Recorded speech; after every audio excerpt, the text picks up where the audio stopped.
Mobility TV vous invite à un débat sur le contrôle technique en 20 minutes.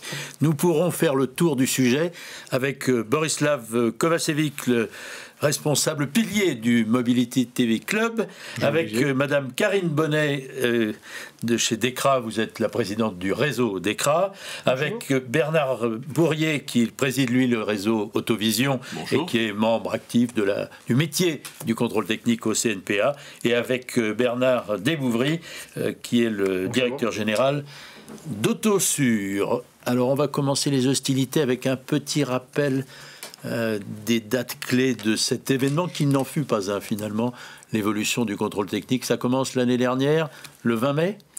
Tout à fait. Alors le 20 mai, c'est la dernière étape de la transposition d'une directive européenne qui a été prise en 2014, la 2014-45, qui vise effectivement à harmoniser l'ensemble des pays dans la réalisation du contrôle technique. On a dit à l'époque, plus sévère, plus de points de contrôle, c'était perçu comme une calamité. Est-ce que la calamité a eu lieu? Est-ce que la catastrophe est arrivée? Est-ce que l'on a jeté les voitures dans les fossés et ailleurs? Non, il faut être raisonnable et raison garder. Mais on a différé l'application de cette mesure. Non, s'il vous plaît. S'il vous plaît, objection, votre honneur, comme on dit communément dans les... pour le 1er janvier. Comme on dit communément dans les bonnes séries télévision, objection, votre honneur. Ça n'a rien à voir avec le droit français, mais c'est une autre histoire. Non, soyons clairs. Vous avez évoqué le 20 mai. Le 20 mai, c'est une transposition de directive européenne. Ça a eu lieu, c'est en place. Ça a une vocation importante, c'est de demander à tous les acteurs, qu'ils soient propriétaires de carte grise, qu'ils soient réparateurs professionnels ou qu'ils soient contrôleurs techniques, d'appliquer leurs responsabilités respectives. Le Code de la route a demandé depuis des années que les propriétaires assument l'entretien de leur véhicule et la non-dangerosité de leur véhicule. Qu'est-ce que le contrôle technique ? Le contrôle technique, c'est l'outil qui permet de s'assurer que cette maintenance et cet entretien a eu lieu et a été fait correctement selon les règles de l'art, de façon à ce que le véhicule ne soit pas dangereux et qu'il n'émette pas trop d'éléments polluants. Bernard Bourrier, quand est-ce que ça devait entrer en application? Ça devait rentrer en application le 20 mai et c'est rentré en application le 20 mai. Le 1er janvier, auquel vous faites allusion avec pertinence, car vous avez été relayé dans vos propos par les pouvoirs publics. Qu'est-ce qui devait se passer le 1er janvier? Le 1er janvier 2019 devait rentrer en application la nouvelle norme de mesure des opacités des fumées. Donc c'est un tout petit segment sur l'ensemble du contrôle technique. Je vous rappelle qu'il y a 9 familles de points de surveillance et dans ces 9 familles, il y en a une qui concerne les problèmes de pollution et dans ces problèmes de pollution, il y a l'opacité des fumées pour lier des ailes, ce qui n'a rien à voir avec le CO et le CO2 pour l'essence et ainsi de suite. Alors, petite cause mais grands effets. Effectivement, d'où l'incompréhension de la profession quand l'annonce a été faite. Et on a considéré un petit peu qu'on servait de variable d'ajustement politique sur d'autres problèmes. Alors je pose la question à tout le monde. Effet chez vous, par exemple, Karine Bonnet, effet sur DEKRA, vous êtes tombé de l'arbre? Alors oui, on était complètement étonnés puisque c'est quand même une évolution réglementaire française qui était préparée depuis 3 ans. Donc l'ensemble des centres de contrôle technique étaient déjà équipés des nouveaux opacimètres, puisque comme l'a dit Bernard, cette évolution réglementaire française concerne les détections des particules fines émises par les véhicules diesel. Donc l'ensemble des centres étaient équipés, puisque l'annonce a eu lieu début décembre. On était 1 mois avant son entrée en application. Donc très étonnés, effectivement, de cette annonce. Bernard Desbouvry, même chose pour Autosur, même étonnement. Même chose, mais effectivement, on a dû se préparer dans l'urgence et on a réussi à le faire puisque au 1er janvier, tous nos logiciels et nos centres étaient équipés. Donc on a pu effectivement suivre la nouvelle réglementation. Simplement, cette précipitation fait qu'il y a aujourd'hui quelques problèmes techniques qui restent à régler pour que tout puisse se bien passer jusqu'au 1er juillet. Alors, est-ce que c'est à nouveau l'Arlésienne qu'on ne verra jamais paraître, la date du 1er juillet? Bernard Bourrier? Je crois qu'il faut être raisonnable. Qu'est-ce qu'on est en train de mesurer? Qu'est-ce qu'on est en train de faire? Là, on est en train de jouer avec la santé publique. Et je pense qu'on n'a pas le droit de jouer avec la santé publique des uns et des autres. Aujourd'hui, un véhicule s'use par son usage. On le sait, c'est l'entretien mécanique nécessaire. Mais en même temps, de par sa conception, tant que nous avons des moteurs à explosion thermique, nous avons des émissions polluantes. Il faut maîtriser ces émissions polluantes. La maîtrise passe par l'entretien réalisé par des professionnels qui connaissent effectivement leur job. Et aujourd'hui, le contrôle technique a une vocation très simple. Et c'est pas autre chose. Et il ne faut pas le dire et lui attribuer des vertus qui ne sont pas les siennes et surtout des méfaits qui ne sont pas les siens. Il a une vertu profonde, ce métier. Il permet de s'assurer que l'entretien et la maintenance ont été correctement faits. Et donc, en matière de pollution, que le véhicule est ramené au seuil minimum tolérable et acceptable de par la technologie de sa conception d'émissions polluantes. Je vous repose la question, mais vous n'avez pas répondu. Est-ce que la date du 1er juillet apparaît désormais comme une date crédible de mise en œuvre de... Vous demandez ça à qui l'a émise, cette date. C'est pas moi, c'est le Premier ministre. Donc si les paroles du Premier ministre ne sont pas crédibles, vous en prenez acte. Quelquefois, on annonce un truc et puis on ne le fait pas. Mais je ne suis pas Premier ministre. Pas encore. Bon. Moi, je pense Karine Bonnet. Quand il y a eu cette annonce par le Premier ministre et ensuite après la décision et l'arrêté que finalement au 1er janvier les centres devaient continuer à être équipés des nouveaux topacimètres, mais que l'utilisation de l'ensemble de la norme avec les valeurs plaquées d'homologation était reportée, elle, au 1er juillet, ça a été quand même aussi l'occasion avec le CNPA et l'ensemble des réseaux d'avoir accès au Premier ministre, au cabinet du Premier ministre et au ministre M. de Rugy qui a signé effectivement cet arrêté et ce report. Donc nous on a toute confiance puisque ça a été l'occasion d'expliquer la contribution du contrôle technique dans la prévention et la sécurité routière et l'autre volet également sur l'enjeu de santé publique, sur la protection de l'environnement et sur ces émissions polluantes. L'objectif quand même de ce contrôle, c'est aussi de vérifier, on parlait d'entretien de réparation, si un véhicule, son filtre à particules n'a pas été enlevé, par exemple. Ça c'est important de le souligner. Est-ce qu'il n'y a pas eu une fois de plus opposition entre l'écologie, on en parlait il y a 2 minutes, et l'économie? C'est-à-dire que s'il se murmurait, et moi je le vois côté fenêtre B2B avec les réseaux dans lesquels on fait du conseil, la plupart avaient peur d'avoir déjà un tarif B2B un peu plus bas que le tarif classique du grand public, mais avaient peur d'une augmentation de 20%. Et ils se murmuraient que les investissements que vous deviez consentir allaient fortement augmenter le tarif du contrôle technique. Et pour des raisons de pouvoir d'achat, l'actualité est un peu brûlante sur le sujet, ils ont peut-être eu peur d'annoncer encore une fois, après le carburant et d'autres choses, une augmentation. Une remarque pertinente de Berislav Kovacevic. Elle est très pertinente. La remarque est très pertinente. On joue avec la santé, mais on joue aussi vous avec le pouvoir d'achat. Aujourd'hui, il faut un petit peu essayer de raison garder et de ramener un petit peu l'église au cœur du village. On entend en permanence relevé météo 3 degrés, ressenti -1. Excusez-moi. Le ressenti, il est de combien alors ? D'accord, vous voyez ce que je veux dire. Complètement. Aujourd'hui, quand vous parlez de contrôle technique, soyons quand même raisonnables. On parle en moyenne de 3 € par mois. 3 € par mois. Un paquet de cigarettes, ça coûte combien ? 8. D'accord ? Et encore quand c'est pas 10. Un paquet de cigarettes, ça tue. Un contrôle technique, ça assure la vie. Ça garantit la vie par la sécurité routière du véhicule qui ne soit pas dangereux sur la route, pour les utilisateurs de la route, et en même temps la santé publique. C'est là où il faut ramener un petit peu. En fait, 72 € qui n'auraient pas bougé pour le grand public, ça fait effectivement 3 € par mois, voire 10 cents par jour. On est bien d'accord.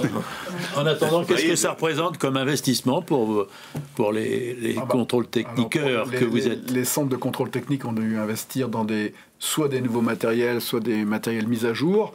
Et le coût a pu varier entre 1 500 € jusqu'à 8 000 € en fonction de la situation de chaque centre. Ensuite, ce qu'il faut savoir aussi, c'est que les coûts du contrôle technique augmentent puisque par la réglementation, la qualification des contrôleurs augmente. Donc les centres de contrôle technique qui sont des toutes petites entreprises ont besoin d'équilibrer leurs comptes pour survivre et donc ont procédé à des réajustements tarifaires qu'on considère comme tout à fait normal, d'autant plus qu'il n'y avait pas eu de changement notable pendant les 10 années précédentes. Donc pour nous, le problème du prix n'existe pas réellement. L'addition au CNPA, vous la mettez à combien ? 20 millions. 20 millions. Macroéconomiquement, c'est 20 millions qui étaient investis par l'ensemble des 6500 centres. Et comme le disait Bernard Desbouvet avec justesse, n'oublions jamais qu'on a affaire à des TPE, à des artisans, à vraiment des micro-entreprises qui sont en plus implantées dans des territoires de proximité, 6500 centres. C'est-à-dire qu'on a un maillage territorial de proximité qui permet à tout particulier de réaliser son contrôle technique sans avoir des contraintes de déplacement lourdes à rajouter. Et en plus, soyons aussi simples, il y a 10 000 emplois qui sont en jeu, 10 000 emplois non délocalisables. C'est pas parce que votre contrôle technique va être à 2 € en Chine que vous allez prendre votre voiture et que vous allez faire un contrôle technique en Chine. Je suis désolé, il restera à Romorantin. Qu'est-ce que ça pèse pour un groupe comme Descraques, un poids lourd de la corporation? Donc effectivement, Bernard a parlé de 20 millions, mais c'est un peu plus que ça. C'est sur la macro. C'est près de 40 millions d'investis par l'ensemble des centres sur la partie équipement, dans lequel il y a aussi ce que les réseaux ont investi au niveau du développement logiciel, qu'on avait effectivement compté dedans. Donc oui, c'est un investissement important qui nous a été demandé par le législateur, donc on suit pour l'évolution réglementaire. Encore une fois, on n'avait pas forcément décidé d'augmenter les prix au 1er janvier par rapport à cette réglementation-là, si ce n'est qu'une évolution de prix liée à un changement d'année. On l'avait pas... Il se murmurait souvent qu'on allait passer de 70 à 90, donc de 3 à 4 € par mois finalement. Non, ça c'était pas du tout envisagé. C'est un petit peu ce qu'a dit Bernard Desmouvons, vous aviez l'intention d'ajuster les prix. Je pense, nous en tant que réseau, de toute façon on n'a pas la possibilité de jouer sur les prix puisque ce sont des entreprises indépendantes qui décident chacune de leur propre politique de prix. Simplement, effectivement, il était logique que les entreprises qui font face à des coûts en forte augmentation réajustent leurs tarifs tout simplement pour garder leur équilibre économique. Alors, est-ce qu'au CNPA, on s'est senti attaqué ou coincé sur cette histoire de prix, ou est-ce qu'au contraire, vous faites comme vos confrères? Non, il y a 2 choses qu'il faut regarder. La première, c'est la méthode de travail. Nous avons depuis 25 ans une habitude de concertation permanente. Nous travaillons en permanence avec les pouvoirs publics, avec notre tutelle. Je dirais que la tutelle, c'est porte ouverte. En permanence, il y a toujours eu discussion. Toute évolution de la réglementation est toujours passée par des discussions préalables qui des fois ont duré des années parce qu'il y avait des accords, parce que tous les réseaux n'étaient pas d'accord d'une façon ou d'une autre. On a vécu ceci. Et là, nous avons eu une décision qui est tombée ex cathedra, circulée, il n'y a rien à boire. C'est quand même un peu surprenant. Donc la méthode nous a surprise. Ça, c'est le point numéro 1. La seconde partie très importante, ça a été évoqué par Karine Bonnet tout à l'heure, le dialogue n'a pas été rompu à aucun moment. Le dialogue a été permanent, que ce soit avec les plus hautes autorités de l'État, ou que ce soit avec notre ministère de tutelle, puisqu'on a terminé effectivement avec un accord signé par M. Gérogis, rappelons que c'est quand même un ministre d'État et que c'est le 2e membre du gouvernement actuellement en fonction. Et c'est vrai qu'il y a une reconnaissance de part et d'autre du travail réalisé, du besoin de médiation, du besoin de présentation, du besoin d'information. Il y a effectivement, au bout des 25 ou 30 années qu'existe le contrôle dans son quotidien, un oubli de la pédagogie publique.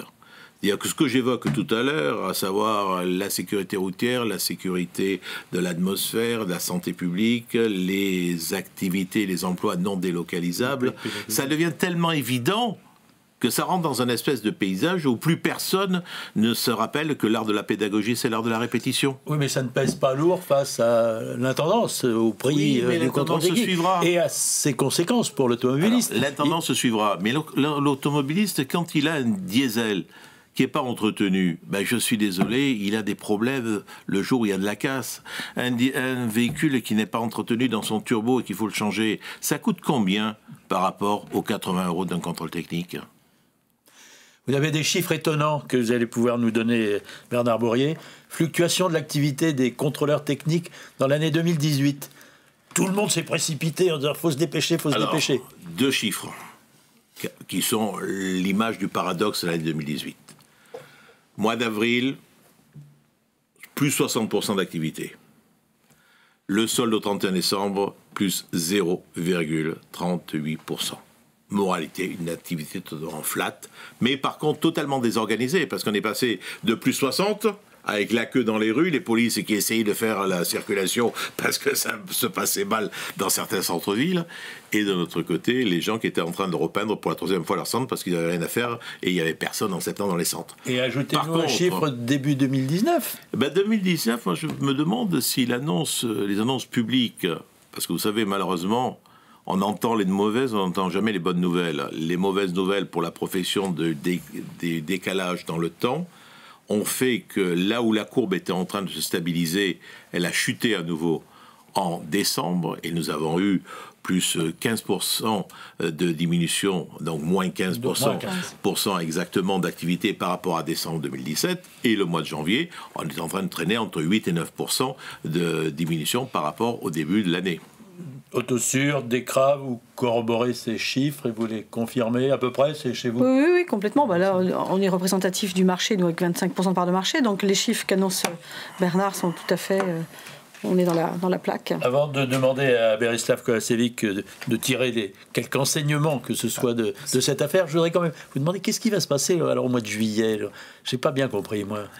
Au mois de juillet, on aura les centres qui sont déjà équipés pour tous de matériel avec la nouvelle norme, qui contrôlent avec la nouvelle norme. Donc simplement, ce qui va se passer au 1er juillet, c'est qu'on va appliquer comme référence les valeurs plaquées sur les véhicules.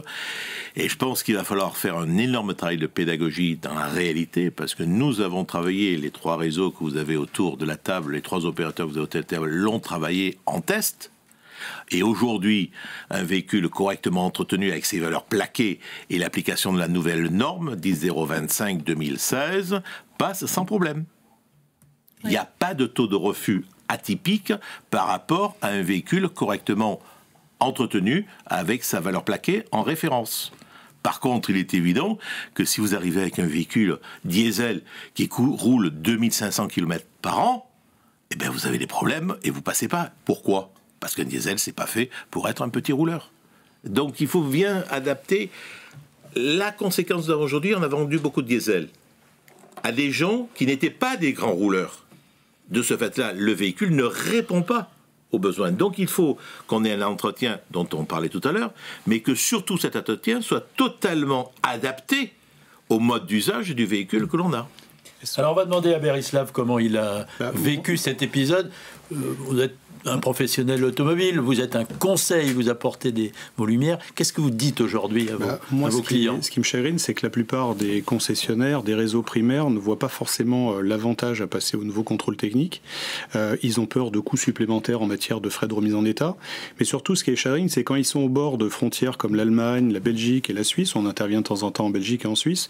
Et on nous dit toujours la même chose, c'est-à-dire que le contrôle technique français est plutôt un contrôle technique par le bas, moins évolué que ceux des autres pays européens. Est-ce que les nouvelles normes vont nous rapprocher des autres? Est-ce qu'on va avoir moins à rougir de notre contrôle technique que celui des étrangers? Ou est-ce que c'est encore une fake news, même transportée au sein des réseaux professionnels? Ça, j'aimerais bien avoir votre avis, votre point de vue. Vous avez sûrement une vision un peu plus large que celle du territoire français. Alors, si on ne parle pas avec une langue de bois, je vous rappelle qu'au sein de l'Union européenne, parmi les grandes nations qui sont des nations constructeurs et donc qui sont des nations de réparateurs aussi, la France en fait totalement partie.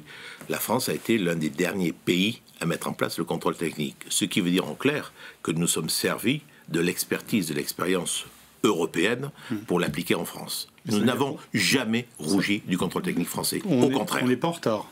Absolument pas. Alors, on commence à rattraper le retard. Les Belges ont une vision très négative de notre contrôle technique. On commence à rattraper le retard. La directive du mois de mai, l'année dernière, du 20 mai, directive européenne, était déjà une première étape pour essayer d'harmoniser dans l'ensemble des pays, les États membres, le contrôle technique, que ce soit en termes de qualification, M. Desbouvry en a parlé, pour les contrôleurs, mais aussi le nombre de points contrôlés qui a augmenté. On a introduit aussi la notion de défaut critique pour la partie dangerosité. Donc effectivement, il est devenu un peu plus sévère, mais c'est normal. Et là, on se rapproche des standards, des plus hauts standards au niveau de l'Europe. Est-ce que la profession arrivera à suivre? Bernard Desbouvry? Moi, je suis persuadé qu'au 1er juillet, l'ensemble des centres de contrôle technique pourront appliquer tout à fait sérieusement cette nouvelle norme et que c'est une bonne chose pour la profession et pour nos citoyens. Simplement, comme le disait Bernard Bourrier, il faut qu'on fasse plus de pédagogie, plus de communication pour expliquer et aussi encourager nos amis de la réparation à savoir mieux corriger ou entretenir les véhicules.